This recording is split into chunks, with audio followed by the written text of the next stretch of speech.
que los brasileños tienen un hobby extraño: abrir bares con el nombre de Osama Bin Laden. Por ejemplo, en Río tienen la caverna de Bin Laden y dicen que uno de los trabajadores hasta se parece a él.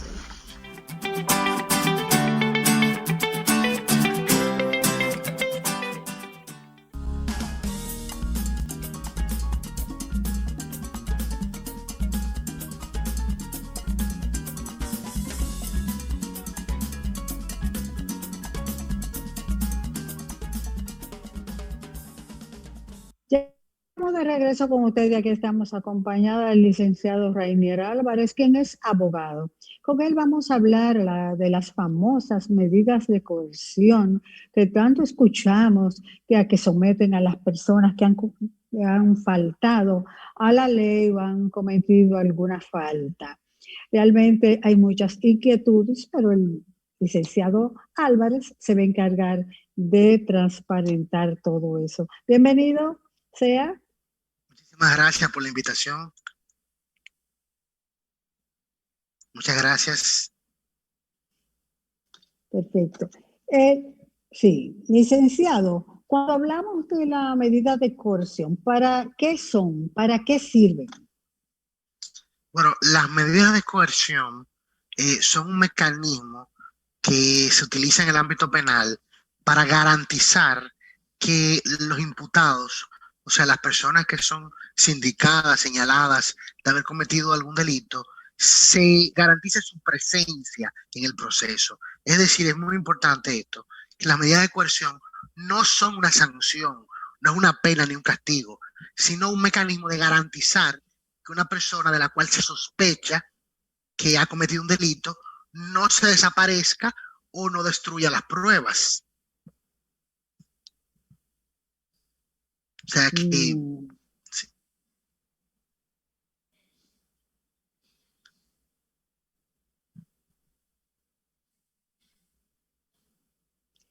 ¿Y qué significa cuando a una persona le dan, por ejemplo, 3 meses? ¿Qué toman ellos en cuenta para saber qué tiempo le van a dar en cada caso?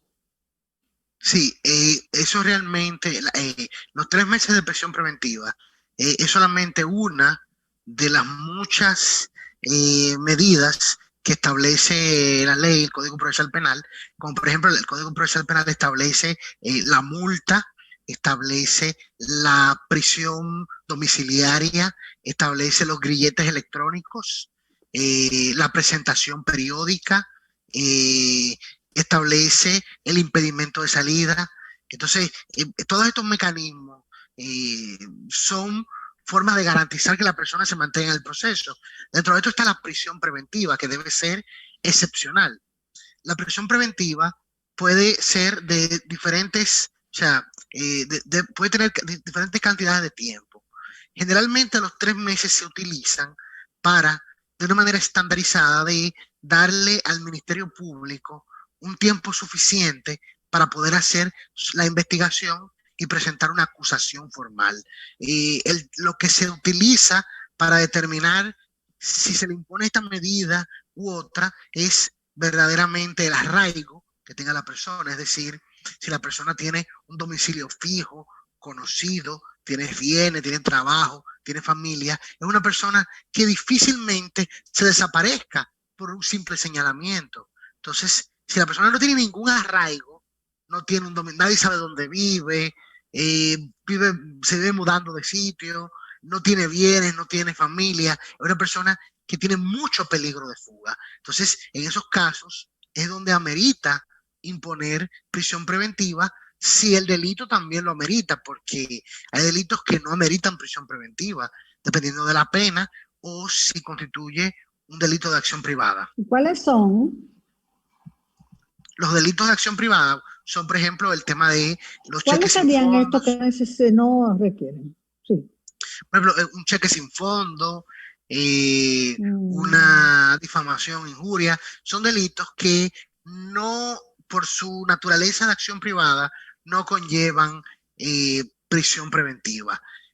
Otros delitos más graves, como por ejemplo el tráfico de drogas, el homicidio, la violación, generalmente se le impone de entrada la prisión preventiva, aunque no necesariamente lo merite en todos los casos, porque el juez debe tomar en consideración los visos suficientes de comprobación de que la persona ha cometido verdaderamente el delito. O sea, qué tanta prueba inicialmente indica que esa persona verdaderamente está vinculada con ese delito. Porque imponer a una persona una prisión preventiva cuando no existe ninguna prueba es castigar a un inocente.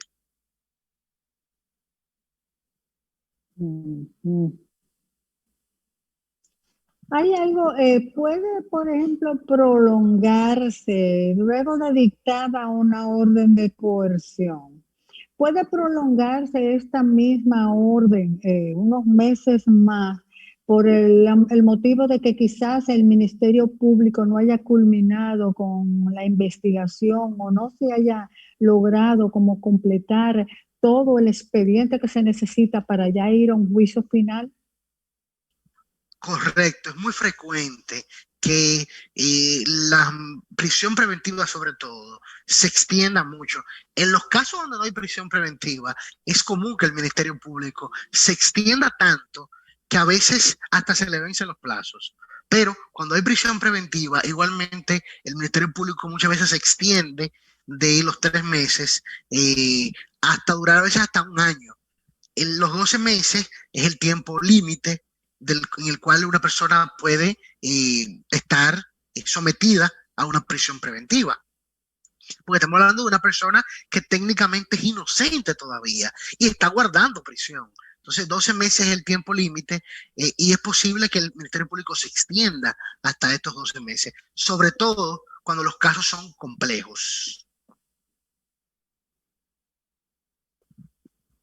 Y de verdad, la medida de coerción, yo diría que muchos dicen que la medida de coerción le sirve para la persona pensar en lo que hizo, como reestructurar su vida. Y de verdad, eso resuelve realmente. Es una buena medida, una buena opción para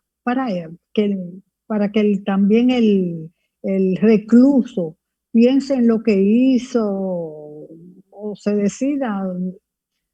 Quizás decir que es culpable si no se han encontrado algunos indicios. Mira, pudiera ser en algunos casos, el Ministerio Público utiliza como una técnica, digamos, disuasoria, la prisión preventiva sobre personas que no necesariamente son los autores materiales, sino cómplices en un delito.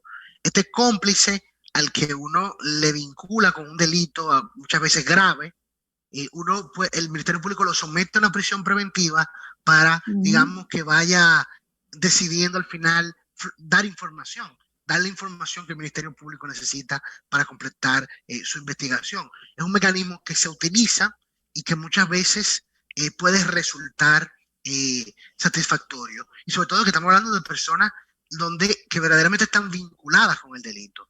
En los casos donde personas que no están vinculadas o que son inocentes, verdaderamente la prisión preventiva en esos casos es abusiva. Por eso yo no soy un partidario de la prisión preventiva. Debe ser siempre excepcional.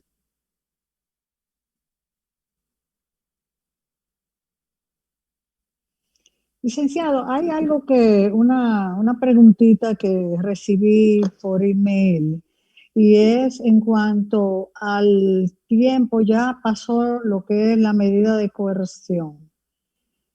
¿Cómo ya tienen las pruebas, ¿verdad?, del asunto? ¿Cómo se determina la prisión de una persona? Porque a veces no se compensa la cantidad de años con el hecho cometido. Esa es una excelente pregunta porque eso responde generalmente a las leyes que establecen esas penas. En el caso de nosotros, la mayoría de esos delitos están regulados por el Código Penal. Nuestro Código Penal es una ley de 1804. Es una ley que no responde a la realidad dominicana de hoy en día. Es una ley que no recoge cosas tan comunes como el feminicidio, el sicariato, la autoría intelectual, el cúmulo de penas. O sea, hay elementos del derecho penal actualizado y digamos que de la realidad dominicana de hoy en día, que no está recogida en ese código penal. Entonces, en el caso, por ejemplo, de Emily Peguero, donde la sociedad en su conjunto criticó la simple pena de 2 años para Marley Martínez, era lo único que podía hacer, lo único que podían hacer los jueces, porque esa era la pena que establecía, la pena que establece el código para lo que se le pudo demostrar, para la participación que a ella se le pudo demostrar. Entonces, si nosotros hubiéramos tenido un código penal actualizado, que contenía elementos como por ejemplo el cúmulo de penas, a ella se le hubiera podido acumular los delitos. Por ejemplo, el aborto conjuntamente con el acompañamiento para esconder el cadáver, obstrucción de la justicia. O sea, se le hubiera podido acumular una serie de delitos que se hubieran convertido en una pena significativa. Pero en este caso, nuestro código penal no es posible. Entonces, la sociedad debe reclamar que se actualice el código penal. Esa es la principal la problemática por la que vemos muchos casos como estos, donde verdaderamente la pena no es significativa frente al delito.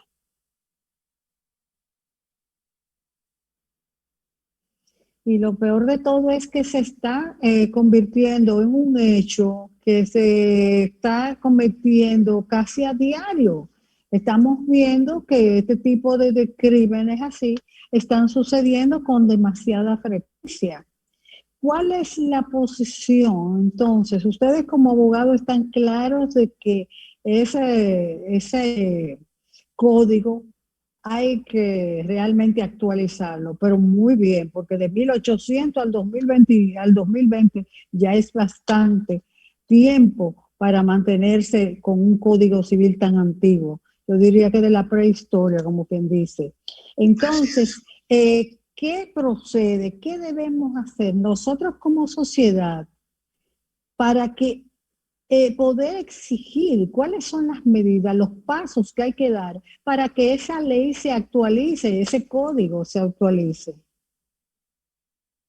Yo creo que un mecanismo que tenemos hoy en día accesible para todo el mundo son las redes sociales.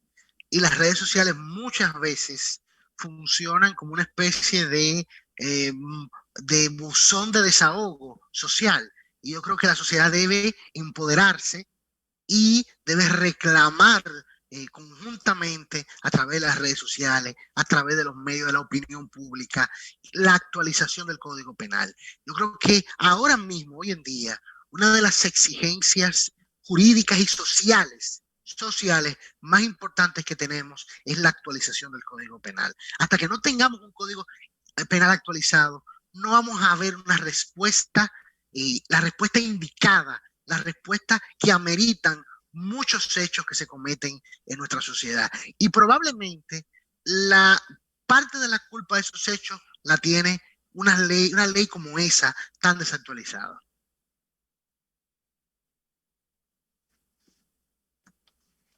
Es increíble, Dios mío. Nosotros estamos muy avanzados en algunas cosas y en estas se tiene que ver con la tranquilidad y la paz del ciudadano. No tenemos la posibilidad ni seguridad, porque yo le pregunto a usted, hay uno que esté en medida de coerción, vamos a suponer, porque hay diferentes penas, ¿verdad? Como ya usted dijo, sí, ya sea por sicariato o lo que sea. ¿Qué le garantiza, por ejemplo, a una persona, a una víctima, o a la familia de una víctima que ha dado el frente para defender a su pariente, que desde la cárcel no van a dar una orden para hacerle daño a ellos? Yo tenía entendido de que, o sea, o me habían vendido, que el preso era prácticamente un muerto en vida, para decirlo en buen dominicano, que no tenía derecho, como lo tenemos los que estamos caminando libremente y sin tacha en la calle.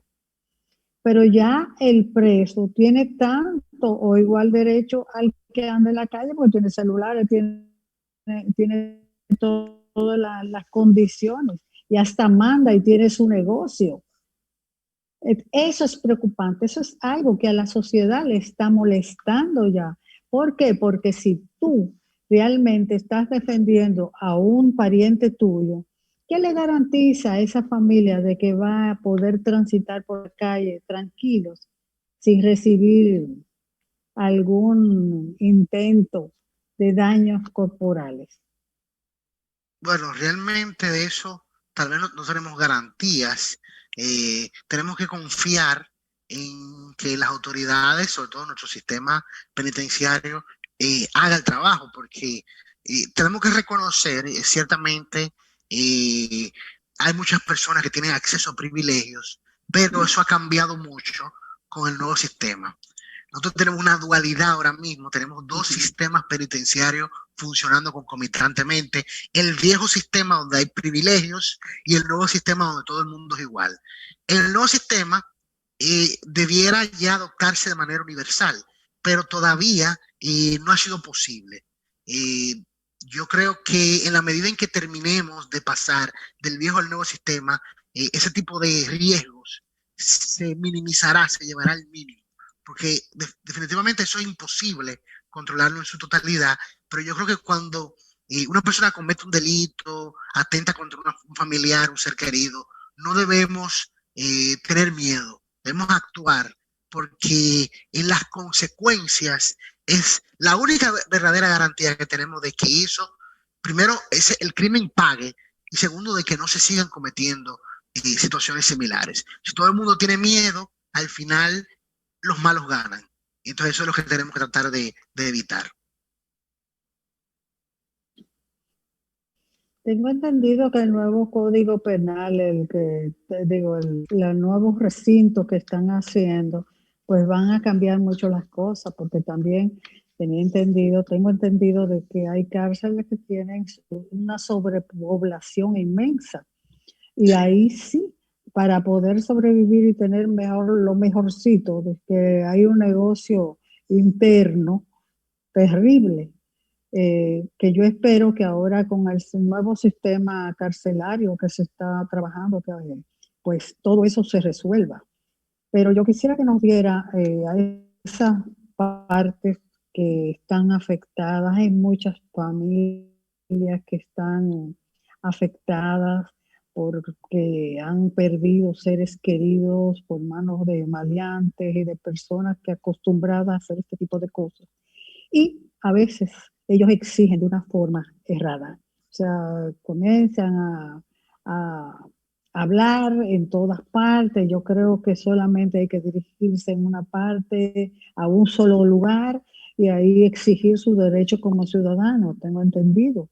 Yo quisiera unas recomendaciones para esas personas. Son muchas las que nos escribieron queriendo tratar este tema.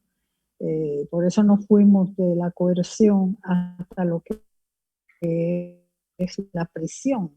Yo quisiera sus consejos para esas personas que han seres queridos y que realmente hasta la fecha no han tenido una, ¿cómo le digo? Una medida, una respuesta satisfactoria para su caso. Sí, bueno, por ejemplo, la Procuraduría General de la República tiene un departamento que se llama Asistencia a las Víctimas. Este departamento presta asistencia jurídica, técnica,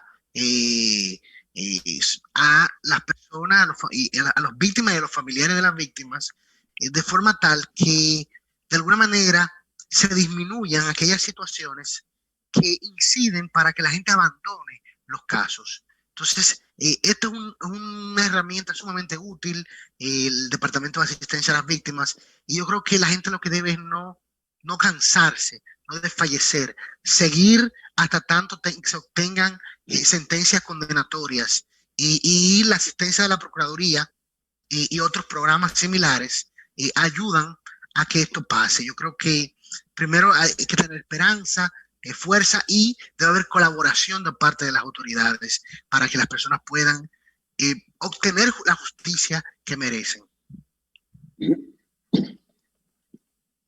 Así es. Muchísimas gracias, licenciado Rainier Álvarez, por su tiempo, por siempre estar dispuesto a aclararnos estos temas de derecho que realmente, si usted se pone a buscar en Internet, encontramos miles de respuestas, pero ninguna se ajusta a nosotros, porque precisamente por eso son muy adelantadas en otros países o son muy atrasadas. Y qué bueno que usted vino a aclararnos de cómo es que se impone esto y todo lo de la medida de coerción y también otros temas que vienen enlazados a ese tema. Muchísimas gracias y será hasta otra próxima vez cuando lo contactaremos de nuevo. Muchas gracias, estamos a sus órdenes. Gracias. Señor director, vámonos a pausa que tenemos más contenido.